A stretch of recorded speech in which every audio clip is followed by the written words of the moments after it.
Bazı savan görsem. Dehistanın bayrına bazı savan görsem. Bahaveddin Mir Kulal Zeng babanı görsem. Naglini arasa teştir. Adi eleme paştır. İki zahan meteştir. Arap zavanı görsem. Gelin geçer saç dedip. Evlenme güdeş dedip. Köngül aydar keş dedip elim zahanı görsem.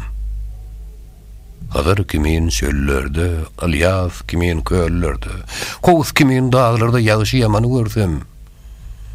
Yok orada Hindistani, arkada Türkistani, evliyalar ummani, ol Rumistanı görsem.